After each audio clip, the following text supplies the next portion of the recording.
దాగే గౌరవనీయులు మాజీ మంత్రివర్యులు దయాకర్ రావు గారిని కూడా ఈ పత్రికా సమావేశానికి ఆహ్వానిస్తూ ఈ నిజాలన్నీ దగ్గర కార్యక్రమం ఉంటుంది. తప్పకుండా మీ అందరూ హాజరై మీ అందరూ కూడా సహకరించాలని మనస్ఫూర్తిగా విజ్ఞప్తి చేస్తా ఉన్నాను.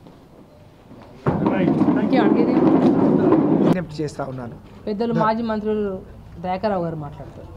కార్యకర్తలకు నేను ఈ వేదిక నుంచి వితంగా శాంతియుతంగా ఆ ధర్నాకు నిర్ణీత సభ 10 గంటలకే అందరూ వచ్చి శాంతియుతంగా మైబాద్లో మేము మీటింగ్ పెట్టుకుంటే వాళ్ళకి ఏం ఇబ్బంది, ఆ ప్రజాస్వామ్యాన్ని ఎంత కూని చేస్తున్నారో ఒక్కసారి మీరు విశ్లేషణ చేసుకోవాలి.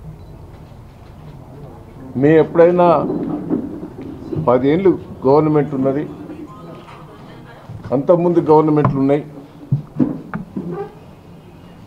ఒక మీటింగ్ పెట్టుకుంటామంటే పర్మిషన్ ఇవ్వక ఎంత నీచమైన ప్రభుత్వం ఒకసారి అందరూ కూడా విశ్లేషణ చేసుకోవాలి. మళ్ళీ మీ కోర్టు నుంచి ఆర్డర్ తెచ్చిన తర్వాత ఎన్నో ఇబ్బందులు కూడా పెడుతున్నారు. ఇప్పటికే అన్ని పోలీస్ స్టేషన్ల ఎక్కువ వెహికల్స్ రావద్దు, కొద్దిమందే రావాలి, ఎవరు పోతారో చూస్తాం, వాళ్ళని రేపు ఇబ్బంది పెడతామని బెదిరింపులు కూడా ఇప్పటికీ స్టార్ట్ అయినాయి. రేవంత్ రెడ్డి గారికి ఇప్పటికైనా నువ్వు మార్పు తెచ్చుకో, నీకు సిగ్గు శర ఉంటే. మన మహారాష్ట్ర ఎన్నికలలో నువ్వు పోయిన కాడల్లా దుమ్ము లేపుతా ఉన్నావు, నువ్వు దుమ్ములో పడిపోయినావు. అర్థమైంది కదా నీకు, నీ చేష్టలు నమ్ముతలేరు ప్రజలు. నీ బ్రోకర్ మాటలు కూడా ప్రజలు నమ్మే పరిస్థితి లేరు.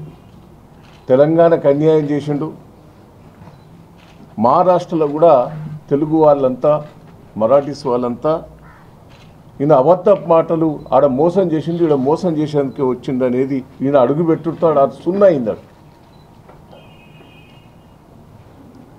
ఇప్పటికైనా సిగ్గు తెచ్చుకో. ఏందగ్గ ఎస్టీ వాళ్ళ మీద నువ్వు దౌర్జన్యాలు ఏంది? మళ్ళా మహారాష్ట్ర ఎన్నికల అయిపోతోటే ఆ రిజల్ట్ చూసి మళ్ళా మార్పు చూసిందానే ఏమన్నాడు? ఇప్పుడు ల్యాండ్ ఫార్మసీ కారిడార్ కట్టుడు, నువ్వు మారేదానికి వదిలిపెట్టాం. క్లియర్గా చెప్తున్నాం, కేసీఆర్ గారు దలుచుకున్నది సాధిస్తాడు.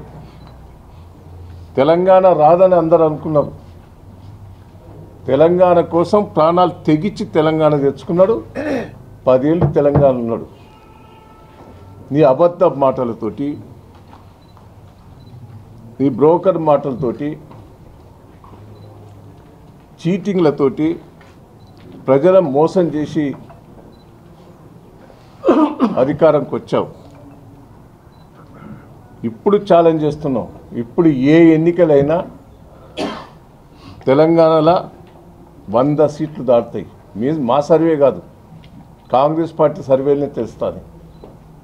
ఆ భయంతో ఇక ఎట్టైనా నేను ఉంటానో పోతానో అని మొత్తం దోసుక తింటాండి. హైదరాబాద్లో మొత్తం రియల్ ఎస్టేట్ పడిపోయింది, రాష్ట్ర ప్రభుత్వం ఆదాయం పడిపోయింది, ఘోరమైన పరిస్థితి.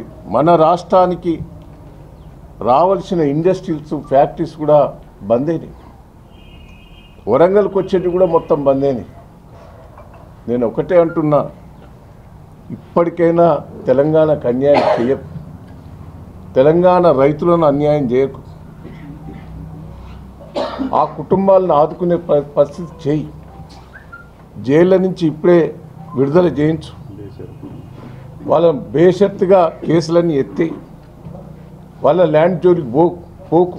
ఇప్పటికైనా బుద్ధి తెచ్చుకో.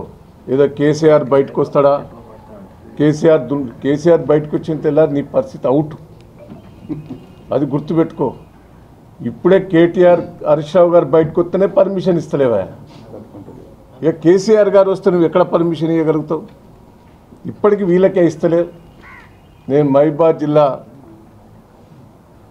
గిరిజన సోదరులందరికీ కూడా నేను విజ్ఞప్తి చేస్తున్నా, గిరిజన నాయకులందరికీ కూడా విజ్ఞప్తి చేస్తున్నా. రేపు ఈ సభను విజయవంతం చేయండి, ధర్నా కార్యక్రమాన్ని విజయవంతం చేయండి. ఈ ప్రభుత్వం దిగొచ్చేదాకా మా పోరాటం ఆగది. ప్రతి గిరిజనులు పెద్ద ఎత్తున రావాలి. మా కార్యకర్తలు కూడా అందరు నాయకులు కూడా లీడ్ తీసుకోవాలని నేను విజ్ఞప్తి చేసేందుకు మీ దగ్గరికి రావడం జరిగింది.